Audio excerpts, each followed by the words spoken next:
Friends, നമ്മുടെ ministry of civil aviation കീഴിൽ function ചെയ്യുന്ന എയർപോർട്ട് സർവീസസ് ലിമിറ്റഡിൻ്റെ പുതിയൊരു റിക്രൂട്ട്മെൻറ്റ് നോട്ടിഫിക്കേഷൻ വന്നിട്ടുണ്ട്. അപ്പോൾ ഇതിലേക്ക് 10ാം ക്ലാസ് കഴിഞ്ഞവർക്ക് ഫ്രഷേഴ്സിന് അപ്ലൈ ചെയ്യുക. അപ്പോൾ വീഡിയോ നിങ്ങൾ സ്കിപ്പ് ചെയ്യാതെ മുഴുവനായിട്ട് കാണുക. അപ്പോൾ ഇൻ്റർവ്യൂവിൻ്റെ അടിസ്ഥാനത്തിലായിരിക്കും ഇതിലേക്കുള്ള സെലക്ഷൻ. അപ്പോൾ അതിലേക്ക് നമ്മൾ എങ്ങനെയാണ് അപ്ലൈ ചെയ്യേണ്ടതെന്നല്ല, നമ്മളൊരു അപേക്ഷ ഫോം ഉണ്ട്, ആ ഫോമൊക്കെ കാണിക്കാം, എങ്ങനെയാണ് അത് നമ്മൾ ഫില്ല് ചെയ്യേണ്ടതെന്നുള്ള കാര്യങ്ങളൊക്കെ പറയുന്നുണ്ട്.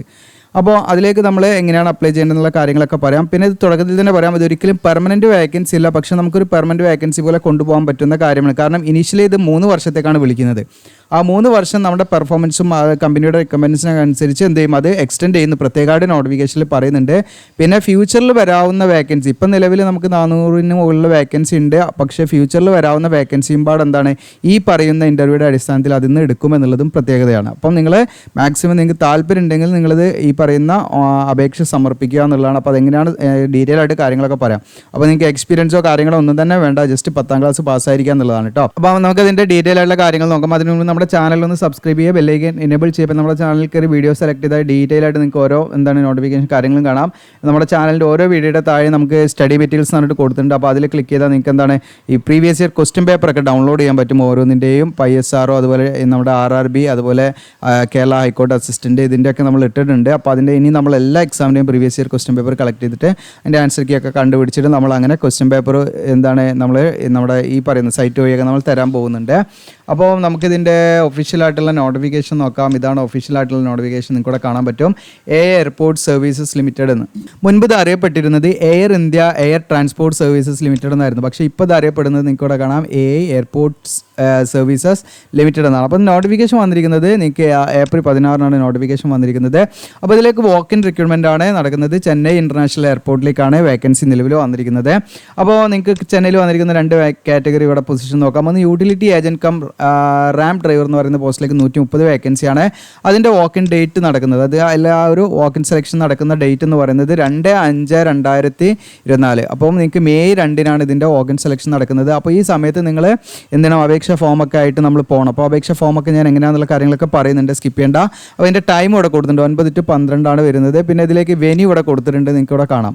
ഇനി അടുത്തത് നമുക്ക് ഹാൻഡിമാൻ, അതുപോലെ ഹാൻഡി വുമൺ ആണ് പറഞ്ഞിരിക്കുന്നത്. 292 വേക്കൻസി ഉണ്ട്. ഇത് 2 പോസ്റ്റിലേക്ക് നമുക്ക് 10ാം ക്ലാസ്സാണ് യോഗ്യത.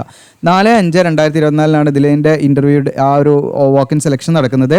നിങ്ങൾക്ക് ഇവിടെ കാണാം, അതിൻ്റെ ടൈം ഡ്യൂറേഷൻ കാണാം. ഇതിൻ്റെ വെന്യൂ നിങ്ങൾക്ക് ഇവിടെ കാണാം, office of HRD department of unity complex ആണ് നിങ്ങൾക്ക് ഇവിടെ കാണാം. പിൻകോഡ് സഹിതം ചെന്നൈയിലാണ്. പിന്നെ അതിൻ്റെ ലാൻഡ്മാർക്ക് കൊടുത്തത് നിയർ താജ് കാറ്ററിങ്ങിൻ്റെ സമീപത്താണ് എന്നുള്ളതാണ് ലാൻഡ്മാർക്ക്. ഓക്കെ, പിന്നെ ഇനി നമുക്കിതിലേക്ക് എന്താണ് ഈ പറയുന്ന എയർപോർട്ട് സർവീസിൻ്റെ കാര്യങ്ങളൊക്കെ കൊടുത്ത് ജസ്റ്റ് കുറച്ച് കാര്യങ്ങളൊക്കെ ഇതിൽ പറയുന്നുണ്ട്. കോൺട്രാക്ട് അടിസ്ഥാനത്തിലാണ്. അതുപോലെ നിലവിലുള്ള വേക്കൻസിയിലേക്കും അതുപോലെ തന്നെ എന്താണ് ഒരു വെയിറ്റ് ലിസ്റ്റ് ഇവർ തയ്യാറാക്കും. ഇപ്പം ഉള്ള വേക്കൻസിയുടെ ഒരു വെയിറ്റ് ലിസ്റ്റ് ഇവർ തയ്യാറാക്കുന്നുണ്ട് ഈ പറയുന്ന റിക്രൂട്ട്മെൻറ്റിൻ്റെ ഭാഗമായിട്ട്. അത് ഫ്യൂച്ചറിൽ വരുന്ന വേക്കൻസി നികത്തുന്നതിന് വേണ്ടി അവർ ഉപയോഗിക്കും. അപ്പോൾ 400 സംതിങ് ആണ് ഇപ്പോൾ നിലവിലെ വേക്കൻസി. അപ്പോൾ അത് മാത്രം നിങ്ങൾ നോക്കണ്ട, ഫ്യൂച്ചറിലും എന്താണ് നിങ്ങൾ ഇതിന് പോയി കഴിഞ്ഞാൽ നിങ്ങളെ വിളിക്കാൻ സാധ്യതയുണ്ട്. മെയിൽ ആൻഡ് ഫീമെയിൽ കാൻഡിഡേറ്റ്സിന് ഇതിലേക്ക് അപ്ലൈ ചെയ്യാം. 3 വർഷത്തേക്കാണ് ഇനിഷ്യലി പോസ്റ്റ് ചെയ്യുന്നത്. പ്രത്യേകമായിട്ട് ഇവിടെ പറയുന്നുണ്ട് എന്താണ് റിന്യൂ ചെയ്യാൻ സാധ്യതയുണ്ട് എന്നുള്ളത് തന്നെയാണ്. ഓക്കെ, അപ്പം ഈ പോസ്റ്റിൻ്റെ അങ്ങനെ റിന്യൂ ചെയ്ത് അങ്ങനെ പോകുന്ന ഒരു പോസ്റ്റാണ് എന്നുള്ളത് നിങ്ങൾ മനസ്സിലാക്കാം. പിന്നെ ഇതിലേക്ക് നിങ്ങൾക്ക് ഇവിടെ കാണാൻ പറ്റും ഈ പറയുന്ന എയർപോർട്ട് സർവീസസ് ലിമിറ്റഡ് എന്ന് പറയുന്നത് നമ്മുടെ മിനിസ്ട്രി ഓഫ് സിവിൽ ഏവിയേഷന് കീഴിലാണ്. ഇവരുടെ പ്രധാനമായുള്ള എയിം എന്ന് പറയുന്നത് നിൽക്കണം യൂണിഫൈഡ് ഗ്രൗണ്ട് ഹാൻഡ്ലിംഗ് സർവീസസ് ഒക്കെ പ്രൊവൈഡ് ചെയ്യുക എന്നുള്ളതാണ് രാജ്യത്തുള്ള വിവിധ എയർപോർട്ടുകളിലേക്ക്. അപ്പോൾ അത് ramp, passenger baggage, cargo handling, അതുപോലെ ക്യാബിൻ ക്ലീനിങ് എന്നൊക്കെ പറഞ്ഞിട്ട് വിവിധ മേഖലകളുണ്ട്. അപ്പോൾ അവിടേക്ക് ഉള്ള ആളുകളെ എന്താണ് റിക്രൂട്ട് ചെയ്യുക എന്നുള്ള കാര്യങ്ങളും അതുപോലെ അതുമായി ബന്ധപ്പെട്ടുള്ള എന്താണ് സർവീസസ് ഒക്കെ നടത്തുകയാണ് ഈ പറയുന്ന എയർപോർട്ട് സർവീസസ് ലിമിറ്റഡിൻ്റെ പ്രധാന ഫംഗ്ഷൻ എന്ന് പറയുന്നത്, എയിം എന്ന് പറയുന്നത്. ഇനി ഇതിൻ്റെ എലിജിബിലിറ്റി കാര്യങ്ങളാണ് നമ്മൾ നോക്കുന്നത്. യൂട്ടിലിറ്റി ഏജൻറ്റ് കം റാം ഡ്രൈവറിലേക്ക് നിങ്ങൾക്ക് അപ്ലൈ ചെയ്യണമെങ്കിൽ നിങ്ങൾക്ക് 10ാം ക്ലാസ് പാസ്സായിരിക്കുക. നിങ്ങളുടെ എഡ്യൂക്കേഷൻ ക്വാളിഫിക്കേഷൻ എന്ന് പറയുന്നത് 10ാം ക്ലാസ് പാസ്സായിരിക്കുക. അതോടൊപ്പം തന്നെ നിങ്ങൾക്ക് എന്താണ് വാലിഡ് ആയിട്ടുള്ള ഹെവി മോട്ടോർ വെഹിക്കിൾ ഡ്രൈവിംഗ് ലൈസൻസും ഇതിലേക്ക് വേണം. എന്നാൽ മറ്റേ ഹാൻഡിമാനിലേക്കൊന്നും യാതൊരുവിധ ലൈസൻസോ കാര്യങ്ങളൊന്നും വേണ്ട. ഈ പോസ്റ്റിലേക്ക് മാത്രം നമുക്ക് എന്താണ് heavy motor vehicle driving licence നിങ്ങൾക്ക് ഉണ്ടായിരിക്കണം. അത് നിങ്ങൾക്ക് അപ്ലൈ ചെയ്യുന്ന സമയത്ത് അല്ലെങ്കിൽ ഈ പറയുന്ന വോക്ക് ഇൻ സെലക്ഷൻ്റെ സമയത്ത് വേണമെന്നില്ല, നിങ്ങൾക്ക് ട്രേഡ് ടെസ്റ്റ് നടത്തുന്ന സമയത്ത് വേണം കേട്ടോ. അപ്പോൾ നിങ്ങൾ ഇപ്പോൾ നിലവിലില്ലെങ്കിലും നിങ്ങൾക്ക് എന്താണ് ഇതിലേക്ക് അപ്ലൈ ചെയ്യുന്നതിൽ കുഴപ്പമില്ല. നിങ്ങൾക്ക് ട്രേഡ് ടെസ്റ്റ് എന്നാണ് അവർ വെക്കുന്നത്, നമുക്ക് ഡേറ്റ് പറഞ്ഞിട്ടൊന്നുമില്ല. ആ ട്രേഡ് ടെസ്റ്റ് നടക്കുന്ന സമയത്ത്, അതായത് നിങ്ങൾക്ക് വണ്ടി ഓടിക്കാൻ പറ്റും അങ്ങനെയുള്ള കാര്യങ്ങളൊക്കെ ടെസ്റ്റ് ചെയ്യും. അപ്പോൾ അത് നിങ്ങൾക്ക് ആ സമയത്തേക്ക് നമുക്ക് വാലിഡ് ആയിട്ടുള്ള ലൈസൻസ് വേണമെന്നുള്ളതാണ് പറയുന്നത്. അപ്പോൾ 24,960 രൂപയാണ് നിങ്ങൾക്ക് സ്റ്റാർട്ടിംഗ് ആയിട്ട് ആ ഒരു റെമ്യൂണറേഷൻ മന്ത്ലി സാലറി ആയിട്ട് ലഭിക്കുന്നത്. ഇനി ഏജ് ലിമിറ്റ് ജനറൽ കാൻഡിഡേറ്റ്സ് ആണെങ്കിൽ 28 വയസ്സ് വരെ അപ്ലൈ ചെയ്യാം. OBC ആണെങ്കിൽ നിങ്ങൾക്ക് 31 വയസ്സ് വരെ അപ്ലൈ ചെയ്യാം. SC/ST ആണെങ്കിൽ നിങ്ങൾക്ക് 33 വയസ്സ് വരെ ഇതിലേക്ക് അപ്ലൈ ചെയ്യാം. ദെൻ സെക്കൻഡ് പോസ്റ്റ് ഇവിടെ നിങ്ങൾക്ക് കാണാം ഹാൻഡിമാൻ അതുപോലെ ഹാൻഡി വുമൺ ആണ്. ഇതിലേക്ക് നിങ്ങൾക്ക് 10ാം ക്ലാസ് പാസ്സായിരിക്കും. ഇതാണ് നിങ്ങളുടെ വിദ്യാഭ്യാസ യോഗ്യത എന്ന് പറയുന്നത്. അതോടൊപ്പം തന്നെ നമുക്ക് ഇംഗ്ലീഷ് റീഡ് ചെയ്യാനും അത് നമുക്ക് മനസ്സിലാക്കാനൊക്കെ ജസ്റ്റ് ഒന്ന് അറിഞ്ഞിരിക്കണം എന്നുള്ളൂ. ബേസിക് ആയിട്ട് ഒരുപാട് നമുക്ക് ഇംഗ്ലീഷിൽ ഫ്ലുവൻ്റ് ആയിട്ട് സംസാരിക്കണം എന്നൊന്നുമില്ല. ജസ്റ്റ് ബേസിക് കാര്യങ്ങൾ ജസ്റ്റ് നമുക്ക് ഒരാൾ എന്തെങ്കിലും പറഞ്ഞാൽ അറ്റ്ലീസ്റ്റ് അത് മനസ്സിലാക്കാനുള്ള ജസ്റ്റ് ഒരു അറിവ് നമുക്ക് ഉണ്ടായിരിക്കണം. ഒന്നും വിഷയമാക്കുന്ന കാര്യമില്ല. നിങ്ങൾക്ക് സ്കിൽ ഉണ്ടാവും എന്ന് വിചാരിക്കാം. നമുക്ക് ജസ്റ്റ് ബേസിക്കായി ഒരാൾ സംസാരിക്കുമ്പോൾ ഒക്കെ നമുക്കത് മനസ്സിലാക്കാൻ പറ്റും. ഓക്കെ, സ്പീക്ക് ചെയ്യണമെന്ന് അങ്ങനെ അറിയണമെന്നൊന്നുമില്ല. ജസ്റ്റ് നമുക്കത് കാര്യങ്ങളൊക്കെ മനസ്സിലാക്കിയാൽ മതി. പിന്നെ നിങ്ങൾക്ക് ഇപ്പോൾ ലോക്കൽ ലാംഗ്വേജ് എന്ന് പറയുന്നത് തമിഴാണ്. തമിഴ് ഹിന്ദിയൊക്കെ അറിയുന്നെങ്കിൽ അത് നല്ലതാണെന്നുള്ളതാണ്. അത് നിർബന്ധമൊന്നുമില്ല. ഓക്കെ, അത് നല്ലതാണ്, ഡിസൈറബിൾ ആണ് എന്നുള്ളത് ജസ്റ്റ് പറയുന്നുണ്ട് കേട്ടോ. 22,530 ഇതിലേക്ക് നിങ്ങൾക്ക് സാലറി ആയിട്ട് ലഭിക്കുന്നത്. അപ്പോൾ ജസ്റ്റ് നിങ്ങൾക്ക് 10ാം ക്ലാസ് ഉണ്ടോ നിങ്ങൾക്ക് ഇതിലേക്ക് അപ്ലൈ ചെയ്യാം. ഇനി ജനറൽ 28 ഏജ് ലിമിറ്റ്. OBC ആണെങ്കിൽ നിങ്ങൾക്ക് 31, SC/ST ആണെങ്കിൽ നിങ്ങൾക്ക് 33 വയസ്സ് വരെ ഇതിലേക്ക് അപ്ലൈ ചെയ്യാനുള്ള ഏജ് റിലാക്സേഷൻ ലഭിക്കുന്നതാണ്. ഇനി ഇതിൻ്റെ സെലക്ഷൻ പ്രൊസീജിയർ വരുന്നത് utility agent cum ramp driver ആണെങ്കിൽ നിങ്ങൾക്ക് ട്രേഡ് ടെസ്റ്റ് ഉണ്ടായിരിക്കും. ഇപ്പോൾ ട്രേഡ് ടെസ്റ്റിൽ ഈ പറയുന്ന ബേസിക് ആയിട്ടുള്ള കുറച്ച് കാര്യങ്ങൾ അതിൻ്റെ ഡ്രൈവിംഗ് ടെസ്റ്റും കാര്യങ്ങളൊക്കെയാണ് ഉണ്ടായിരിക്കുക. പിന്നെ അത് കഴിഞ്ഞിട്ടാണ് നമുക്ക് പേഴ്സണൽ ഇൻ്റർവ്യൂ അല്ലെങ്കിൽ വിർച്വൽ ഇൻ്റർവ്യൂ ആയിരിക്കും ഉണ്ടായിരിക്കുക എന്നുള്ളതാണ്. ഓക്കെ, ഇനി അടുത്ത് വരുന്നത് ഹാൻഡിമാൻ ഓർ ഹാൻഡി വുമൺ ആണ്. ഇതിലേക്ക് നിങ്ങൾക്ക് ഫിസിക്കൽ ഇൻഡ്യൂറൻസ് ടെസ്റ്റ് ഉണ്ടാവും കേട്ടോ. അതായത് നിങ്ങൾക്ക് വെയിറ്റ് ലിഫ്റ്റിംഗ് അതുപോലെ റണ്ണിങ് ഒക്കെ ഉണ്ടാവും, ഓട്ടം ഉണ്ടാവും, അതുപോലെ ഒരു ഭാരം എടുത്ത് പൊക്കാനുള്ള അങ്ങനെയുള്ള കുറച്ച് ടാസ്കുകളൊക്കെ ഉണ്ടാവും. അപ്പോൾ അത് നമ്മൾ എന്ത് ചെയ്യണം, ക്വാളിഫൈ ചെയ്യണം. അത് ക്വാളിഫൈ ചെയ്ത് കഴിഞ്ഞാൽ നമുക്ക് ഇൻ്റർവ്യൂ അല്ലെങ്കിൽ വിർച്വൽ ഇൻ്റർവ്യൂ ആയിരിക്കും ഉണ്ടായിരിക്കുക എന്നുള്ളതാണ് കേട്ടോ. പേഴ്സണൽ ഇൻ്റർവ്യൂ അല്ലെങ്കിൽ വിർച്വൽ ഇൻ്റർവ്യൂ ഉണ്ടായിരിക്കും. അപ്പോൾ ഇതായിരിക്കും ഇതിൻ്റെ സെലക്ഷൻ. വേറെ എക്സാമോ കാര്യങ്ങളോ ഒന്നും തന്നെയില്ല, ജസ്റ്റ് ഇതിൻ്റെ അടിസ്ഥാനത്തിലായിരിക്കും സെലക്ഷൻ. ഇനി എങ്ങനെയാണെന്ന് ഇതിലേക്ക് അപ്ലൈ ചെയ്യേണ്ടതെന്ന് വെച്ചാൽ ഇപ്പോൾ നിങ്ങൾക്ക് ഇതിലേക്ക് നിങ്ങൾ എലിജിബിൾ ആണെങ്കിൽ നിങ്ങൾ ഈ വാക്ക് ഇൻ സെലക്ഷന് നിങ്ങൾ പങ്കെടുക്കുക എന്നുള്ളതാണ്. നിങ്ങൾ ഈ പറയുന്ന നിശ്ചിതമായ ടൈമിൽ ഞാൻ മുകളിൽ സൂചിപ്പിച്ചിരിക്കുന്ന വെന്യൂവിൽ നിശ്ചിതമായ പറഞ്ഞിരിക്കുന്ന ഡേറ്റുകളിൽ നിങ്ങൾ ആ സെലക്ഷന് പങ്കെടുക്കുക. ആ പങ്കെടുക്കുമ്പോൾ നമ്മൾ ശ്രദ്ധിക്കേണ്ട കാര്യം എന്ന് വെച്ചാൽ ഒരു അപേക്ഷാ ഫോം ഉണ്ട്. ആ ഫോം ഫില്ല് ചെയ്യണം. അതിൻ്റെ കൂടെ നമ്മുടെ കയ്യിലുള്ള എല്ലാ സർട്ടിഫിക്കറ്റിൻ്റെയും എന്ത് ചെയ്യുക, നമ്മുടെ എഡ്യൂക്കേഷൻ ക്വാളിഫിക്കേഷൻ എന്താണ് അതൊക്കെ നമ്മൾ എന്ത് ചെയ്യുക, ഫോട്ടോസ്റ്റാറ്റ് എടുക്കുക. എന്നിട്ട് നമ്മൾ സെൽഫ് അറ്റസ്റ്റ് ചെയ്തിട്ട് നമ്മളെ കയ്യിൽ ഒരു കോപ്പി നമ്മൾ 1-2 കോപ്പി വെച്ചോളൂ. ഇതിന് നമ്മുടെ ഒറിജിനൽ നമ്മൾ വേറെ ഫയലിലും ആക്കി വെക്കണം കേട്ടോ. അവിടെ മിക്സ് ആക്കി അവിടെ കൊടുത്തു പോയാൽ പിന്നെ നമുക്ക് നഷ്ടപ്പെട്ടു പോകും. പ്രത്യേകം ശ്രദ്ധിക്കുക. അപ്പോൾ ഒറിജിനലൊക്കെ നിങ്ങൾ വേറൊരു ഫയലിലാക്കുക, ബാക്കി ഫോട്ടോ കോപ്പിയൊക്കെ നിങ്ങൾ വേറെ വേറെ ആക്കി അറേഞ്ച് ചെയ്ത് വെക്കുക. ഓക്കെ, എന്തൊക്കെയാണ് നിങ്ങളുടെ ക്വാളിഫിക്കേഷൻ അങ്ങനെയുള്ള കാര്യങ്ങളെല്ലാം. ഓക്കെ, ഇപ്പോൾ നിങ്ങൾക്ക് ആധാർ കാർഡ് ഉണ്ട്, അതൊക്കെ നിങ്ങൾ എന്ത് ചെയ്യുക, നിങ്ങൾ എടുത്ത് പ്രിൻ്റ് ഫോട്ടോസ്റ്റാറ്റ് എടുത്തിട്ട് നിങ്ങൾ സെൽഫ് അഡ്ജസ്റ്റ് ചെയ്ത് വെക്കുക. എന്നിട്ട് നമ്മൾ എന്ത് ചെയ്യണമെന്ന് വെച്ചാൽ ഈ പറയുന്ന അപേക്ഷയോടൊപ്പമാണ് നമ്മൾ എന്ത് ചെയ്യുന്നത്, ഇപ്പോൾ വാക്ക് ഇൻ സെലക്ഷന് പോകേണ്ടത്. അല്ലാതെ ഈ അപേക്ഷ നമ്മൾ പോസ്റ്റലായിട്ട് അയച്ചു കൊടുക്കേണ്ടതൊന്നും ആവശ്യമില്ല. നമ്മൾ ഈ പറയുന്ന വാക്ക് ഇൻ സെലക്ഷന് പോകുന്ന സമയത്ത് നിശ്ചിതമായ ഡേറ്റ് ഉണ്ട്. ആ ഡേറ്റിൽ നിങ്ങൾ വാക്ക് ഇൻ സെലക്ഷന് പോകുന്ന സമയത്ത് ആ അപേക്ഷാ ഫോമും നിങ്ങൾ ഈ പറയുന്ന നിങ്ങളുടെ സർട്ടിഫിക്കറ്റ് കാര്യങ്ങളെല്ലാം പ്രിൻ്റ് എടുത്തിട്ട് നിങ്ങൾ എന്ത് ചെയ്യണം, നിങ്ങൾ ആ പറയുന്ന വാക്ക് ഇൻ സെലക്ഷന് പോകണം. അപ്പോൾ എന്തൊക്കെ സർട്ടിഫിക്കറ്റാണ് ബേസിക്കായിട്ട് ഞാൻ മിനിമം വേണ്ടതെന്നുള്ള കാര്യങ്ങളൊക്കെ പറയാം. അപ്പോൾ ഇതിൽ നിങ്ങൾക്ക് ഇപ്പോൾ 500 രൂപ നമുക്ക് അപേക്ഷാ ഫീസ് വരുന്നുണ്ട്. എന്നാൽ SC/ST കാൻഡിഡേറ്റ്സിനും അതുപോലെ എക്സ് സർവീസ്മെൻ ഒന്നും യാതൊരുവിധ ഫീയും കൊടുക്കേണ്ട, അവർക്ക് ഫ്രീ ആയിട്ട് അപ്ലൈ ചെയ്യാം. ഓക്കെ, ഈ ഫ്രീ ആയിട്ട് ഈ പറയുന്ന വാക്ക് ഇൻ സെലക്ഷനിൽ പങ്കെടുക്കാം. എന്നാലേ ബാക്കിയുള്ള എല്ലാ വിദ്യാർത്ഥികൾക്കും 500 രൂപ ഫീ വരുന്നുണ്ട്. അപ്പോൾ കഴിഞ്ഞ പ്രാവശ്യമൊക്കെ നമ്മൾ നിങ്ങൾ ഇതിൽ പോയവരുണ്ടാകാം. അപ്പോൾ എനിക്കൊന്നേ പറയാനുള്ളൂ, ഇപ്പോൾ നമുക്ക് ഏതൊരു ജോലിയാണെങ്കിലും ഇപ്പോൾ നമ്മൾ 400 സംതിങ് ഒക്കെയാണ് വേക്കൻസി ഉള്ളത്. ചിലപ്പോൾ 1000കണക്കിന് അല്ലെങ്കിൽ 10,000കണക്കിന് ആളുകൾ ഉണ്ടാകുമെന്നുള്ളതാണ്. ഓക്കെ, അപ്പോൾ നമുക്ക് നമ്മുടെ പെർഫോമൻസ് എങ്ങനെയാണോ എന്നതിനനുസരിച്ചായിരിക്കും നമുക്ക് ആ ജോലി കിട്ടുന്നത്. അപ്പോൾ ഒരിക്കലും അപ്പോൾ നമ്മുടെ സാധാരണ ഇങ്ങനെയുള്ള വാക്ക് ഇൻ സെലക്ഷൻ്റെ ഒക്കെ വീഡിയോ ചെയ്യുന്ന സമയത്ത് മുൻപ് പോയ ഉദ്യോഗാർത്ഥികൾ അനുഭവമൊക്കെ ഷെയർ ചെയ്യാറുണ്ട്, നല്ലത് തന്നെയാണ്.